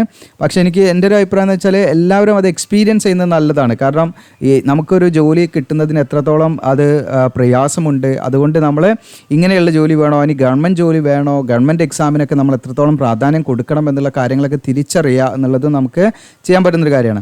അപ്പോൾ നിങ്ങൾക്ക് എന്താണെന്ന് വെച്ചാൽ നല്ല രീതിയിൽ നമുക്ക് പെർഫോം ചെയ്യാൻ പറ്റും. നമുക്കൊരു കോൺഫിഡൻസ് ഉണ്ട്, തീർച്ചയായിട്ടും നിങ്ങൾ അറ്റൻഡ് ചെയ്യാവുന്നതാണ്. ഓക്കെ, അപ്പോൾ ഇത് ഫേക്ക് റിക്രൂട്ട്മെൻറ്റോ അങ്ങനെയുള്ള കാര്യങ്ങളൊന്നുമല്ല. ഇതൊക്കെ നമ്മുടെ എയർപോർട്ട് സർവീസസ് ലിമിറ്റഡിൻ്റെ ഒഫീഷ്യൽ വെബ്സൈറ്റിൽ വന്നിരിക്കുന്ന നോട്ടിഫിക്കേഷനാണ്. ഓക്കെ, അപ്പോൾ അല്ലാതെ നമുക്ക് ഫീ കളക്ട് ചെയ്യാമെന്ന് മാത്രമൊന്നുമല്ല അവരുടെ ലക്ഷ്യം. അപ്പോൾ അവർക്ക് ഈ പറയുന്ന മാൻ പവർ ആവശ്യമുണ്ട്. അപ്പോൾ അതുകൊണ്ട് അവർ നടത്തുന്ന റിക്രൂട്ട്മെൻ്റ് ആണ്. അപ്പോൾ ഇയർലി ഒരുപാട് റിക്രൂട്ട്മെൻറ്റ്, ഒരുപാട് എയർപോർട്ട് ബേസ് ചെയ്തിട്ട് റിക്രൂട്ട്മെൻറ്റ് ഉണ്ടാവാറുണ്ട്, നമ്മൾ കേരളത്തിൽ ഉണ്ടാവാറുണ്ട്. ഓക്കെ, അപ്പോൾ ഇതിൽ നിങ്ങൾക്ക് താല്പര്യം ഉണ്ടെങ്കിൽ നിങ്ങൾ പോവുക. ബാക്കിയുള്ളവരെ നിരുത്സാഹപ്പെടുത്തുന്ന കമൻറ്റുകൾ ചെയ്യാതിരിക്കുക എന്നുള്ളതാണ്. കാരണം ഫസ്റ്റായിട്ട് പോകുന്നവർക്ക് അതൊക്കെ ഒരു എക്സ്പീരിയൻസ് ആണ്. കാരണം നമുക്ക് ഇത്രത്തോളം ബുദ്ധിമുട്ടാണ് ഒരു ജോലി കിട്ടാൻ. നമ്മളിങ്ങനെ നടന്നാൽ പോരാ, നമ്മൾ ഇനിയും നമ്മളെ കരിയർ എന്ത് ചെയ്യണം, നമ്മൾ നല്ല രീതിയിൽ ശ്രദ്ധിക്കണം എന്നൊക്കെ നമുക്ക് മനസ്സിലാകും. ഓക്കെ, അപ്പം പ്രത്യേകമായിട്ട് നിങ്ങൾ ശ്രദ്ധിക്കേണ്ടതെന്ന് വെച്ചാൽ 500 രൂപയുടെ ഫീ എടുക്കണം. ആ 500 രൂപയുടെ ഫീ എടുക്കണമെന്ന് വെച്ചാൽ നമ്മൾ DD എടുക്കണം. ഡിമാൻഡ് ഡ്രാഫ്റ്റ് ആയിട്ടാണ് എടുക്കുന്നത്. അപ്പോൾ ഡിമാൻഡ് ഡ്രാഫ്റ്റ് നിങ്ങൾ DD ഇപ്പോൾ നമ്മൾ ആധുനിക കാലഘട്ടങ്ങളിൽ അപ്പോൾ ഇൻ്റർനെറ്റ് ബാങ്കിങ്ങും അതുപോലെ നമ്മൾ ഈ പറയുന്ന NEFT ഒക്കെ ഉപയോഗിച്ചൊക്കെ ട്രാൻസാക്ഷനൊക്കെ നടത്തും, UPI ഒക്കെ വെച്ചിട്ട് നമ്മൾ ചെയ്യാറുണ്ട്. അപ്പോൾ ഡിമാൻഡ് ഡ്രാഫ്റ്റ് എന്ന് പറയുന്നത് നമുക്ക് പണ്ടൊക്കെ നമ്മൾ അധിക എക്സാമിന് DD തന്നെ ആയിരുന്നു സ്വീകരിച്ചിരുന്നത്. പക്ഷേ ഇപ്പം വളരെ റെയറാണ്. അപ്പോൾ നമ്മുടെ ബാങ്കിൽ പോയിട്ട് അറിയാത്തവർക്കാണ്, അറിയുന്നവരെ സ്കിപ്പ് ചെയ്ത് പോകാം കേട്ടോ. അറിയാത്തവർക്കാണ് DD എടുക്കുകയെന്ന് വെച്ചാൽ നിങ്ങൾ ബാങ്കിൽ പോയിട്ട് നിങ്ങൾ പറയാം, അവിടെ DDയുടെ ഒരു ഫോം ഉണ്ടാവും. അപ്പോൾ അവരോട് ചോദിച്ചാൽ DDയുടെ ഫോം ഏതാണെന്ന് ചോദിച്ചാൽ അത് അവർ നമുക്ക് എടുത്ത് തരും. അതിൽ നമ്മൾ എത്ര രൂപയാണെന്നുള്ളതൊക്കെ നമ്മൾ എന്ത് ചെയ്യുക, ഫില്ല് ചെയ്യുക. അതിനുശേഷം നമ്മൾ അതിൻ്റെ ഫേവർ ഓഫ് നമ്മൾ കൊടുക്കേണ്ടത് അതിൽ തന്നെ ഉണ്ടാവും. നിങ്ങൾക്ക് ഫേവർ ഓഫ് എന്ന് പറഞ്ഞൊരു ഭാഗം ഇതേപോലെ നിങ്ങൾക്ക്, അപ്പോൾ ഫേവർ ഓഫ് കൊടുക്കേണ്ടത് നമ്മൾ ഇവിടെ കാണാം. ഫേവർ ഓഫ് എന്ന് പറഞ്ഞിട്ട് അതേപോലെ എന്താണ് അതിലൊരു ഭാഗം ഉണ്ടാവും ഫേവർ ഓഫ് എന്നുള്ള, എന്നിട്ടൊരു ഡാഷ് ലൈൻ ഉണ്ടാവും. അവിടെ നമ്മൾ ഫില്ല് ചെയ്യേണ്ടത് AA എയർപോർട്ട് സർവീസസ് ലിമിറ്റഡ് എന്നാണ്. ഓക്കെ, അപ്പോൾ ആരുടെ പേരിലാണ് നമുക്ക് DD എടുക്കേണ്ടതെന്ന് വെച്ചാൽ അതാണ് ഈ ഫേവർ ഓഫ് വരുന്നത് കേട്ടോ. അപ്പോൾ അവിടെ നിങ്ങൾ ഈ AA എയർപോർട്ട് സർവീസസ് ലിമിറ്റഡ് നിങ്ങൾ ക്യാപിറ്റൽ ലെറ്ററിൽ തന്നെ എഴുതിക്കുക. പേബിൾ അറ്റ് എന്നുള്ളൊരു ഭാഗം ഉണ്ടാവും, അവിടെ നിങ്ങൾ മുംബൈയിൽ നിന്ന് കൊടുക്കണം. ഇനി ഇത് നിങ്ങൾക്ക് അറിയില്ലെങ്കിൽ ഏതെങ്കിലും നമ്മുടെ ബാങ്കിലെ സ്റ്റാഫിനോടൊന്ന് പറഞ്ഞാൽ മതി, ഇത് ഫേവർ ഓഫ് വരുന്നത് ഇതാണ്, ദെൻ അതിൻ്റെ പേബിൾ അറ്റ് വരുന്നത് ഇതാണ് വെച്ചാൽ അവർ നമുക്ക് ആ രീതിയിൽ DD എടുത്ത് തരും. 500 രൂപയുടെ DD ആണ് എടുക്കുന്നത്, വേറെ കാര്യങ്ങളൊന്നുമില്ല. അങ്ങനെ നമ്മൾ ആ DD എടുത്തിട്ട് DDയുടെ ഒരു ഭാഗത്താണ് ഈ പറയുന്ന കാര്യങ്ങളൊക്കെ ഉണ്ടാകുക. അതിൻ്റെ മറുവശം നമ്മൾ ജസ്റ്റ് എന്ത് ചെയ്യുക, ആ DDയുടെ മറുവശം എടുക്കുക. അപ്പോൾ ഫോർ എക്സാമ്പിൾ നമ്മൾ ഇപ്പോൾ ഇത് നമ്മുടെ DD ആണെങ്കിൽ നിങ്ങൾക്ക് ഇവിടെ കാണാം, ഇവിടെ നമ്മൾ DDയുടെ എന്താണ് ഫേവർ ഓഫ് അങ്ങനെയുള്ള കാര്യങ്ങളൊക്കെ ഉണ്ട്. അതിൻ്റെ റിവേഴ്സ് സൈഡ് ഇവിടെ ബ്ലാങ്ക് ആയിരിക്കും. ഈ ബ്ലാങ്ക് ആയിട്ടുള്ള വശങ്ങളിൽ നിങ്ങൾ എന്ത് ചെയ്യുക, നിങ്ങളുടെ ഫുൾ നെയിം ചെയ്താൽ, നിങ്ങളുടെ ഫുൾ നെയിമും നിങ്ങളുടെ മൊബൈൽ നമ്പർ ചെയ്താൽ, ഇവിടെ നിങ്ങളുടെ ഫുൾ നെയിം ചെയ്താൽ അതിൻ്റെ അടിയിൽ നിങ്ങളുടെ മൊബൈൽ നമ്പർ ബ്ലാങ്ക് ആയിട്ട് ഒന്നും ഇല്ലാത്ത വശത്ത് DDയുടെ മറുവശത്ത്. ഇപ്പോൾ ഇവിടെ നമ്മുടെ റുപ്പീസും അതുപോലെ ഈ ഫേവർ ഓഫും അങ്ങനെയുള്ള കാര്യങ്ങളൊക്കെ ഉണ്ടാവും, DD നമ്പറൊക്കെ ഉണ്ടാവും. അതിൻ്റെ ഇപ്പുറത്തെ വശം ഓപ്പോസിറ്റ് ഇവിടെ നിങ്ങൾക്ക് എന്ത് ചെയ്യാം, ആ ഫുൾ നെയിം എഴുതാം. അതുപോലെ തന്നെ നിങ്ങൾ എന്ത് ചെയ്യുക, ഈ പറയുന്ന നിങ്ങളുടെ മൊബൈൽ നമ്പറും എഴുതണം കേട്ടോ. അത് പ്രത്യേകമായിട്ട് ശ്രദ്ധിക്കണം. അപ്പോൾ ഈ സാധനങ്ങളൊക്കെ ആയിട്ടാണ് നമ്മൾ ഈ പറയുന്ന വോക്കിൻ സെലക്ഷന് പോകേണ്ടത്. ഓക്കെ, അപ്പോൾ എന്തൊക്കെയാണ് വേണ്ടത് വെച്ചാൽ ഒന്ന് നമ്മൾ അപേക്ഷാ ഫോമാണ്. ആ അപേക്ഷാ ഫോം നമ്മൾ എങ്ങനെയാണ് ഫില്ല് ചെയ്യേണ്ടത്, ആ അപേക്ഷാ ഫോം എങ്ങനെ പ്രിൻ്റ് എടുക്കേണ്ടതൊക്കെ ഞാൻ പറഞ്ഞുതരാം. അതിനൊക്കെയുള്ള ലിങ്ക് ഞാൻ തരാം. പിന്നെ നമുക്ക് വേണ്ടത് എന്താണ്, നമ്മുടെ സർട്ടിഫിക്കറ്റ് ഒക്കെ ഫോട്ടോസ്റ്റാറ്റ് എടുക്കുക, സെൽഫ് അറ്റസ്റ്റ് ചെയ്യുക. ഓക്കെ, പിന്നെ നമ്മുടെ ആധാർ കാർഡ്, ഇനി പാസ്പോർട്ട് ഉണ്ടെങ്കിൽ പാസ്പോർട്ട്, ഇതൊന്നും നിർബന്ധമില്ല. അതൊക്കെ ഉണ്ടെങ്കിൽ ഏതെങ്കിലും ഒരു ID കാർഡ് മതി, ആധാർ കാർഡിൻ്റെ കയ്യിൽ വെച്ചോളൂ. ഇല്ലെങ്കിൽ ഏതെങ്കിലും ഒരു വോട്ടർ IDയോ ലൈസൻസോ ഏതെങ്കിലുമൊക്കെ അതിൻ്റെ ഫോട്ടോസ്റ്റാറ്റൊക്കെ വെക്കുക. പിന്നെ കുറച്ച് പാസ്പോർട്ട് ഫോട്ടോഗ്രാഫ് നമ്മൾ കയ്യിൽ വെക്കുക. ഇതിൽ ഒട്ടിക്കാനുണ്ട് ഫോട്ടോഗ്രാഫ്, അത് ഒട്ടിക്കുകയും ചെയ്യുക. അത് സെയിം ഫോട്ടോനെ കുറച്ച് കയ്യിലും വെക്കുക. ഓക്കെ, ഇങ്ങനെയൊക്കെ ആയിട്ട് എല്ലാ ഡീറ്റെയിൽസ് ആയിട്ട് നമ്മൾ പോവുക. കാരണം ആ സമയത്ത് നമുക്ക് അത് വേണം ഇത് വേണം എന്നൊക്കെ പറയുമ്പോൾ നമുക്ക് എടുത്ത് കൊടുക്കാനും. പിന്നെ എല്ലാത്തിൻ്റെ ഒറിജിനൽ നമ്മൾ കൈവശം വെക്കുക. അതൊന്നും ഒറിജിനൽ ഒരിക്കലും അവിടെ കൊടുത്തു പോരുത്. ഒറിജിനൽ നമ്മൾ എവിടെയും കൊടുക്കരുത്. ഏത് ഇൻ്റർവ്യൂവിന് പോലെ ഒറിജിനൽ കൊടുത്ത് നമ്മൾ വാങ്ങാതെ പോയാൽ നമ്മളുടെ റെസ്പോൺസിബിലിറ്റിയാണ്. നഷ്ടപ്പെട്ട് അപ്പോൾ അതൊക്കെ പ്രത്യേകമായിട്ട് നമ്മൾ ഉറപ്പ് വരുത്തുക. ഇനി എന്തൊക്കെ ഡോക്യുമെൻറ്റ്സ് ആണ് വെച്ചാൽ 3 മാസത്തിൻ്റെ ഉള്ളിൽ എടുത്ത ഒരു റീസെൻ്റ് ആയിട്ടുള്ള കളർ പാസ്പോർട്ട് ഫോട്ടോഗ്രാഫ് നമ്മൾ വേണം. അത് അപേക്ഷാ ഫോമിൽ ഒട്ടിക്കണം. ഇത് നമ്മൾ 2-3 കോപ്പി നമ്മുടെ കയ്യിലും വെക്കാം. പിന്നെ നമുക്ക് ലിസ്റ്റ് ഓഫ് ഡോക്യുമെൻറ്റ്സ് പറഞ്ഞിട്ട് കുറച്ച് ലിസ്റ്റ് ഉണ്ട്, ഞാൻ കാണിക്കാം, അതിലും കാണിക്കാം. പിന്നെ നിങ്ങളുടെ SC/ST OBC ഒക്കെ റിസർവേഷൻ കിട്ടണമെങ്കിൽ, അതായത് ഈ പറയുന്ന ഇതിൻ്റെ ഷോർട്ട് ലിസ്റ്റ് ഒക്കെ തയ്യാറാക്കപ്പെടുന്ന SC/ST OBC ഇങ്ങനെ കമ്മ്യൂണിറ്റി വൈസ് ഒക്കെ ആയിരിക്കും. അപ്പോൾ നിശ്ചിതമായ റിസർവേഷനൊക്കെ ലഭിക്കണമെങ്കിൽ നിങ്ങൾക്ക് എന്ത് ചെയ്യണം, നിങ്ങളുടെ വാലിഡ് ആയിട്ടുള്ള സെൻട്രൽ ഗവൺമെൻറ് പർപ്പസിനുള്ള കാസ്റ്റ് സർട്ടിഫിക്കറ്റ് നിങ്ങളുടെ അടുത്ത് ഉണ്ടായിരിക്കണം എന്നുള്ളതാണ് കേട്ടോ. അപ്പോൾ ഇതിൽ ഷോർട്ട് ലിസ്റ്റ് ചെയ്യപ്പെടും. സ്യൂട്ടബിൾ ആയുള്ള ഉദ്യോഗാർത്ഥികൾ എന്ത് ചെയ്യും, ഷോർട്ട് ലിസ്റ്റ് ചെയ്യപ്പെടും. അത് അങ്ങനെ അതിൽ നിന്ന് എന്ത് ചെയ്യും, ആ ലിസ്റ്റിൽ നിന്നായും എന്താണ് നിശ്ചിതമായുള്ള ഒഴിവുകളിലേക്ക് എന്ത് ചെയ്യും, ഒഴിവ് വരുന്നതിനനുസരിച്ച് റിക്രൂട്ട് ചെയ്യും കേട്ടോ. അപ്പോൾ ഇതാണ് അപേക്ഷാ ഫോം. അപ്പോൾ നമ്മുടെ നോട്ടിഫിക്കേഷനിൽ തന്നെയാണ് അവർ അറ്റാച്ച് ചെയ്തിരിക്കുന്നത് അപേക്ഷാ ഫോം. അപേക്ഷാ ഫോം സെപ്പറേറ്റ് ആയിട്ട് തന്നല്ല, നോട്ടിഫിക്കേഷൻ്റെ തുടർച്ചയായിട്ട് എനിക്ക് തോന്നുന്നു പേജ് നമ്പർ വരുന്നത് ഏകദേശം ഒരു 6, പേജ് നമ്പർ 6-ലാണ് ഇത് വന്നിരിക്കുന്നത്. അപ്പോൾ ഈ നോട്ടിഫിക്കേഷൻ്റെ കൂടെ തന്നെയാണ് വന്നിരിക്കുന്നത്. അപ്പോൾ ഈ പേജ് നിങ്ങൾ എന്ത് ചെയ്യുക, പ്രിൻ്റ് എടുക്കുക. ഓക്കെ, അപ്പോൾ ഈ ഒരു ഭാഗം ജസ്റ്റ് നിങ്ങൾക്ക് കാണാം 2, ഓക്കെ, ഏകദേശം നമുക്കൊരു 3, എത്ര പേജ് ഉണ്ട് പറയാം, 3, 4, ഓക്കെ, 5 പേജ് ഉണ്ട് കേട്ടോ നമ്മുടെ അപേക്ഷാ ഫോം. ഈ 5 പേജ് നിങ്ങൾ വളരെ നീറ്റായിട്ട് എന്ത് ചെയ്യുക, നിങ്ങളത് പ്രിൻ്റ് എടുക്കുക. ഓക്കെ, ഇതേപോലെ നിങ്ങൾ എന്ത് ചെയ്യുക, പ്രിൻ്റ് എടുക്കുക. നല്ല നീറ്റായിട്ട് ഇതേ സൈസിലൊക്കെ നിങ്ങൾ പ്രിൻ്റ് എടുക്കുക. ഇവിടെ നിങ്ങൾക്ക് കാണാൻ പറ്റും, ഇവിടെ നിങ്ങൾക്ക് ഓഫീസ് യൂസ് ഓൺലിയാണ്. ഈ കോളം ഒന്നും നമ്മൾ ഫില്ല് ചെയ്യേണ്ട ആവശ്യമില്ല കേട്ടോ, ഇതൊന്നും നമ്മൾ ഫില്ല് ചെയ്യേണ്ട. ഓക്കെ, ഇനി നമ്മൾ ഫില്ല് ചെയ്യേണ്ട ഭാഗം ഇവിടെയാണ്. ഏത് പോസ്റ്റിലേക്കാണ് നിങ്ങൾ അപ്ലൈ ചെയ്യുന്നത്. ഓക്കെ, നിങ്ങൾ യൂട്ടിലിറ്റി ഏജൻ്റ് ആണെങ്കിൽ അതിവിടെ എഴുതുക. ദെൻ ഹാൻഡി മാൻ ആണെങ്കിൽ ഹാൻഡി മാൻ, അതുപോലെ ഹാൻഡി വുമൺ ആണെങ്കിൽ വുമൺ, അത് എഴുതുക. ഏതായാലും ചെയ്ത് പോസ്റ്റിലേക്ക് അപ്ലൈ ചെയ്യാൻ അത് കൊടുക്കുക. ഇനി ഇവിടെ നിങ്ങളോട് ചോദിക്കുന്നത്, നിങ്ങൾ എംപ്ലോയ്മെൻറ്റ് എക്സ്ചേഞ്ച് വഴിയാണോ നിങ്ങൾ ഇതിലേക്ക് എന്താണ് ഈ പറയുന്ന അപേക്ഷ സമർപ്പിക്കുന്നതെന്നാണ്. കാരണം നമുക്ക് എംപ്ലോയ്മെൻറ്റിൽ നിന്ന് ഇങ്ങനെ വരും, ചിലപ്പോൾ ഇതിൻ്റെ ഇങ്ങനെയുള്ള കാര്യങ്ങളൊക്കെ വരാറുണ്ട്. അപ്പോൾ നിങ്ങൾ എന്ത് ചെയ്യുക, അത് വഴിയാണെങ്കിൽ ഇവിടെ നിങ്ങൾ യെസ് എന്ന് എന്ത് ചെയ്യണം, ടിക്ക് ചെയ്യണം. ഓക്കെ, യെസ് എന്ന് ടിക്ക് ചെയ്താൽ നിങ്ങൾ എന്ത് ചെയ്യണം, എംപ്ലോയ്മെൻറ്റ് രജിസ്ട്രേഷൻ നമ്പറോട് എഴുതണം. അല്ലെങ്കിൽ നമ്മൾ എന്ത് ചെയ്യേണ്ട, ഒന്നും ചെയ്യേണ്ട ആവശ്യമില്ല, ഇവിടെ നോ കൊടുത്താൽ മതി. ഓക്കെ, നോ ടിക്ക് ചെയ്താൽ മതി. ഓക്കെ, ഇനി ഇവിടെ നിങ്ങൾ ഫുൾ നെയിം എഴുതാം, മിഡിൽ നെയിം എഴുതാം, അങ്ങനെ നിങ്ങളുടെ സർനെയിം ഒക്കെ എഴുതി കൊടുക്കാം. ഫാദറിൻ്റെ പേര് എഴുതാം, date of birth, place and state of birth, നിങ്ങളുടെ എവിടെയാണ് നിങ്ങൾ ജനിച്ച സ്ഥലം, ഏത് സ്റ്റേറ്റിലാണെന്നും കൊടുക്കാം. പിന്നെ അഡ്രസ്സ്, കമ്മ്യൂണിക്കേഷൻ അഡ്രസ്സാണ് കേട്ടോ ഇവിടെ കൊടുക്കേണ്ടത്. നിങ്ങളെ കോൺടാക്ട് ചെയ്യാൻ പറ്റുന്ന അഡ്രസ്സാണ് ഇവിടെ കൊടുക്കേണ്ടത്. പിൻകോഡ്, സ്റ്റേറ്റ് അത് കൊടുക്കാം. ടെലിഫോൺ നമ്പർ കാര്യങ്ങളൊക്കെ ഉണ്ടെങ്കിൽ കൊടുക്കാം, മൊബൈൽ നമ്പർ കൊടുക്കാം. പിന്നെ നിങ്ങൾ മെയിൽ ഓർ ഫീമെയിൽ ഏതാച്ചാൽ അതൊക്കെ നിങ്ങൾ എന്ത് ജസ്റ്റ് ടിക്ക് ചെയ്യാം. ഓക്കെ. പിന്നെ നിങ്ങൾ മാരീഡ് ആണോ അൺമാരീഡ് ആണോ ഡിവോഴ്സ് ആണോ വിഡോസ് സെപ്പറേറ്റഡ് ആണോ അങ്ങനെയുള്ള കാര്യങ്ങളാണ്. ഇപ്പോൾ നിങ്ങൾ അൺമാരീഡ് ആണെങ്കിൽ ഇതാ ഈ ചിഹ്നമാണ് കൊടുക്കേണ്ടത് കേട്ടോ. ടേബിളിൽ അല്ല ടിക്ക് കാര്യങ്ങളൊന്നുമല്ല, നിങ്ങൾ ഈ ഒരു ക്രോസ് മാർക്ക് എക്സ് എന്നുള്ള രീതിയിലുള്ള ക്രോസ് മാർക്ക് ഇട്ട് കൊടുക്കുക. അൺമാരീഡ് ആണ്. മാരീഡ് ആണെങ്കിൽ ഇതേ സെയിം ക്രോസ് മാർക്ക് വിട്ട് കൊടുക്കുക. ഓക്കെ. ഡിവോഴ്സ് ആണെങ്കിൽ അനുസരിച്ച് കൊടുക്കുക നിങ്ങൾക്ക്. ഇത് നാഷണാലിറ്റി റിലീജിയൻ ഒക്കെ കൊടുക്കുക. നിങ്ങളുടെ ഇന്ത്യ എന്ന് കൊടുക്കുക, റിലീജിയൻ മതം ഏതാണെന്ന് കൊടുക്കാം. ഇതിന് മാതൃഭാഷയാണ് ഇവിടെ കൊടുക്കേണ്ടത്. നമ്മൾ കേരളത്തിലാണെങ്കിൽ മലയാളമാണ് ഇത് കൊടുക്കേണ്ടത് കേട്ടോ. പിന്നെ പാൻ കാർഡ് നമ്പർ ഉണ്ടെങ്കിൽ അത് കൊടുക്കുക, അല്ലെങ്കിൽ നിങ്ങൾക്ക് എന്നെ എന്ന് കൊടുത്താൽ മതി, നോട്ട് അപ്ലിക്കബിൾ എന്ന് കൊടുത്താൽ മതി. ദെൻ ആധാർ കാർഡ് ഉണ്ടെങ്കിൽ അത് കൊടുക്കുക, അല്ലെങ്കിൽ എന്നെ എന്ന് കൊടുക്കാം. ഓക്കെ. പിന്നെ നിങ്ങൾ SC/ST OBC ആണെങ്കിൽ ഇതുപോലെ നിങ്ങൾ എന്ത് ചെയ്യുക, ഈ പറയുന്ന ക്രോസ് മാർക്ക്. അപ്പം ഞാൻ ഫോർ എക്സാമ്പിൾ OBC ആണ് എന്ന് വിചാരിക്കുക. ഞാൻ OBC കാൻഡിഡേറ്റ്സ് ആണെങ്കിൽ ഞാൻ ഈ ഒരു എക്സ് എന്നുള്ള ആ ഒരു ക്രോസ് മാർക്ക് കൂടെ ഇട്ട് കൊടുക്കുക. ഇത്രയേ ഉള്ളൂ, വേറെ ഒന്നും നമ്മൾ ചെയ്യേണ്ട. പിന്നെ SC/ST OBC ഒക്കെ ആണെങ്കിൽ അവർ ഈ പറയുന്ന കാസ്റ്റ് സർട്ടിഫിക്കറ്റും അതിൻ്റെ ഫോട്ടോസ്റ്റാറ്റൊക്കെ അവിടെ കയ്യിലുണ്ടായിരിക്കണം കേട്ടോ. പിന്നെ എക്സ് സർവീസ്മെൻ ആണോ എന്നാണ് ഇതൊക്കെ നോ എന്നുള്ളത് കൊടുക്കുക നിങ്ങൾ. ദെൻ ആണെങ്കിൽ അങ്ങനെ കൊടുക്കുക കേട്ടോ. പോലീസ് സർവീസൊക്കെ ഉണ്ടെങ്കിൽ അങ്ങനെ വർക്ക് ചെയ്തവരാണെങ്കിൽ യെസ് കൊടുക്കുക, അല്ലെങ്കിൽ നോ കൊടുക്കാം. ദെൻ ഗവൺമെൻറ് സെക്ടറിൽ വർക്ക് ചെയ്യുന്നവരാണെങ്കിൽ യെസ് കൊടുക്കുക, അല്ലെങ്കിൽ നോ കൊടുക്കാം. ദെൻ എഡ്യൂക്കേഷൻ ക്വാളിഫിക്കേഷനാണ് ഇനി വരുന്നത്. 10ാം ക്ലാസ് മുതൽ നിങ്ങൾ ഏതാണ്, ഇപ്പോൾ കേരള സ്റ്റേറ്റിലാണെങ്കിൽ പഠിച്ച കേരള സ്റ്റേറ്റ് ബോർഡാണ് പഠിച്ചെങ്കിൽ Kerala board of public examination കൊടുക്കുക. CBSE ആണെങ്കിൽ അത് കൊടുക്കുക. Date, month and year of passing നമ്മുടെ സർട്ടിഫിക്കറ്റിൽ ഉണ്ടായിരിക്കും കേട്ടോ. റിസൾട്ട് വന്ന ഡേറ്റ് ഉണ്ടാവും. റിസൾട്ട് വന്ന ഡേറ്റ് ഇല്ലെങ്കിൽ നിങ്ങൾക്ക് മാർച്ച് ആയിരിക്കും. മാർച്ച് പ്ലസ് ഇയർ ആയിരിക്കും, ഏതെങ്കിലും ഇയർ ആയിരിക്കും. മാർച്ച് ആണെങ്കിൽ മാർച്ച് നിങ്ങൾ 30 എന്നിട്ട് കൊടുക്കുക കേട്ടോ.